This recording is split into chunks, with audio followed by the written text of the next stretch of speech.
পরীক্ষার হলে 99% স্টুডেন্ট এই অঙ্কটা পারে না। আমি চ্যালেঞ্জ করে বলতে পারি যে 99% আপনি নিজেও পারেন না। আপনি নিজেকে 30 সেকেন্ডে সমাধান করতে পারবেন? কখনোই পারবেন না। তো এই অঙ্ক আমরা বেসিক বুঝে প্রশ্ন দেখেই অ্যান্সার দেব। তো কত সেকেন্ড সময় লাগবে? 30 সেকেন্ড। তো দেখেন এই অঙ্কটা কোথায় আসছে? 27তম বিসিএস এ, আবার 23তম বিসিএস আসছে। তো এই অঙ্কটা আমরা সমাধান করব। চলেন, প্রথম অঙ্কটা 27তম বিসিএস আসছে। আমাদের অঙ্কটা বলছে 4 টাকায় 5টি করে কিনে 5 টাকায় 4টি করে বিক্রি করলে শতকরা কত লাভ বা ক্ষতি হবে। এখানে কিন্তু কোনো মিল নাই। দেখেন 4 টাকায় 5টি কিনতে আছে, 5 টাকায় 4টি বিক্রি করতে আছে। যদি মিল থাকতো কোনো সমস্যা ছিল না। শতকরা কত লাভ বা ক্ষতি বের করতে হবে। এখন লাভ বা ক্ষতি বের করতে হলে আমাদের অবশ্যই ক্রয় মূল্য আর বিক্রয় মূল্য লাগবে, আমরা জানি না। এখন খেয়াল করেন, আমরা এখানে আমাদের কি কি লাগবে? ক্রয় মূল্য আর বিক্রয় মূল্যের অনুপাতটা যদি বের করতে পারি এই অঙ্ক হয়ে যাবে। এইভাবে আপনাকে কেউ শেখায় নাই। এখন দেখেন 5টি 4 টাকায় কিনে, 5টির দাম কয় টাকা? 4 টাকায়। একটির দাম কত হবে দেখেন তো? 5টার দাম 4 টাকা, একটার দাম কয় টাকা হবে? 4/5 টাকা, তাই না? এটা কিন্তু হলো একটার দাম কত? 4/5 টাকা। এখন একটার দাম কত এখানে পেলাম? একটার দাম 4/5 টাকা। সেম ভাবে এখানে আমি একটার দাম কত?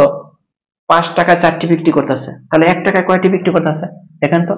আমি 4টি বিক্রি করতেছি 5 টাকায়, 1 টাকায় বিক্রি করতেছে 5/4টি, তাহলে 1 টাকায় বিক্রি করতেছে 5/4টি। ঠিক আছে? তো 1 টাকায় কিন্তু আমার এটা বিক্রি হলো। এখন আপনি আসেন যে আমরা ক্রয় মূল্য আর বিক্রয় মূল্যের অনুপাত বের করব। এটা কি? ক্রয় মূল্য। এটা কি? বিক্রয় মূল্য। কারণ এত টাকায়, দেখেন এত টাকায় কিনে এত টাকায় বিক্রি করে, তো আমার ক্রয় মূল্য কত? 4/5। আমার বিক্রয় মূল্য কত? 5/4। এখন খেয়াল করে দেখেন এখানে যে আমার কত হইতেছে। এটা যদি আমি ক্যালকুলেশন করি, এই 4টা উপরে চলে যাবে, 5টা নিচে, তার মানে আমার কত হইতেছে? 16/25। তার মানে কি হইতেছে? ক্রয় মূল্য কোনটা? এইটা আমার ক্রয় মূল্য। বিক্রয় মূল্য আমি পেয়ে গেছি। এখন আমি লাভ ক্ষতি বের করতে পারবো না? লাভ হয়েছে না ক্ষতি হয়েছে দেখেন তো? আমি 16 টাকাতে কিনছি, 25 টাকায় বিক্রি করছি। 16 টাকা দিয়ে কিনে 25 টাকায় বিক্রি করছি। আমার লাভ হইতেছে কয় টাকা? খেয়াল করে দেখেন, 16 টাকাতে কিনছিলাম, 25 টাকায় বিক্রি করছি, তার মানে লাভ হইতেছে 9 টাকা। এখন আমার চেয়েছি কি অঙ্কে? শতকরা কত টাকা লাভ হবে। আমি এখানে করে ফেলি, এক লাইনে করে ফেলতে পারবো। শতকরা চেয়েছে, লাভ চেয়েছে, এই দুইটা উপরে থাকবে। যে জিনিসগুলো চায় এগুলো উপরে। শতকরা মানে কত? 100। আর লাভ মানে কত? 9 টাকা লাভ।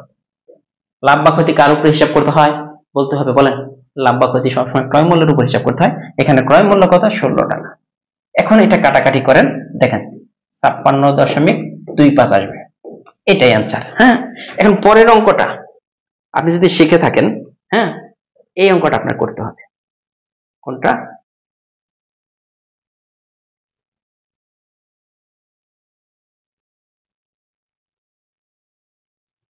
এই অঙ্কটা। এই অঙ্কটা দেখেন, এই অঙ্কটা আপনি পারবেন কিনা? এই অঙ্কটা আপনি পারবেন কিনা? আমাদের বলছে 10 টাকায় 12টি হিসেবে পেয়ারা কিনে 12 টাকায় 10টি হিসেবে বিক্রি করলে শতকরা কত লাভ হবে। আগের মতোই, আগের মতোই 12টি আমি বিক্রি করতেছি 10 টাকায়, তাহলে একটির দাম কত? একটির দাম কত হবে দেখেন? 10/12 টাকা। সেম ভাবে এখানে একটি আমি কয় টাকায় বিক্রি করতেছি? 10টি বিক্রি করতেছি 12 টাকায়, তাহলে একটির দাম 12/10। তার মানে আগের মতোই ক্রয় মূল্য বাই বিক্রয় মূল্য অনুপাত কত হবে? এই যে 10/12, আর এটা যদি নিচে লিখে উল্টে যাবে, কত হইতেছে তাহলে? এটা 10/12, আর এখানে হইতেছে 12/10। হয় নাই? বারবার বলতেছি।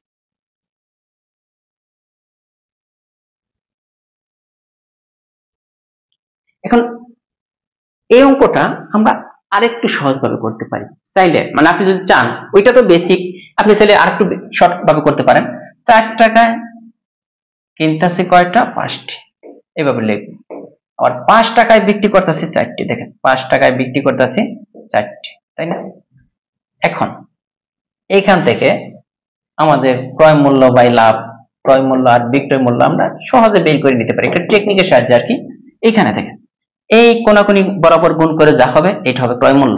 এই টাইপের অঙ্কের ক্ষেত্রে তাহলে ক্রয় মূল্য কত? 16। এই কোনাকুনি বরাবর গুণ করে যা হবে এটা বিক্রয় মূল্য, 5×5=25। তার মানে আমরা ক্রয় মূল্য আর বিক্রয় মূল্য পেয়ে গেছি। তাহলে এখন লাভ বা ক্ষতি হইতেছে এটা পাবো না, তো লাভ হইতেছে। তো তো আমাদের শতকরা লাভ, শতকরা মানে 100, আমাদের বের করতে হবে লাভ কত। লাভ হইতেছে 25 থেকে 16 বিয়োগ করে 9, নিচে হবে সব সময় ক্রয় মূল্য। হয়ে গেছে। তো আপনি সেটা এইভাবে কিন্তু করতে পারেন। হ্যাঁ, এই যে অঙ্ক আছে এইটা দেখেন 23তম বিসিএস, এটা মানে সহজ একটা অঙ্ক। এই যে 10 টাকায় 12টি বিক্রি করতেছি, আর 12 টাকায় আমি কি করতেছি 10টি। আগের মতোই আমার ক্রয় মূল্য আর বিক্রয় মূল্য আমি কিভাবে বের করবো, ক্রয় মূল্য বাই বিক্রয় মূল্য। কিভাবে বের করব খেয়াল করে দেখেন, এই কোনাকুনি করা বরাবর গুণ করে এটা হবে ক্রয় মূল্য 100, আবার এই কোনাকুনি করা বরাবর গুণ করে এটা হবে কি বিক্রয় মূল্য। 12 বারাং কত 144। এখন এই অঙ্কটা শতকরা কত লাভ হবে আপনি বলবেন। এই অঙ্কটাই শতকরা কত লাভ হবে অবশ্যই আপনাকে বলতে হবে। বুঝছেন কিনা? যদি বুঝে থাকেন বলতে হবে।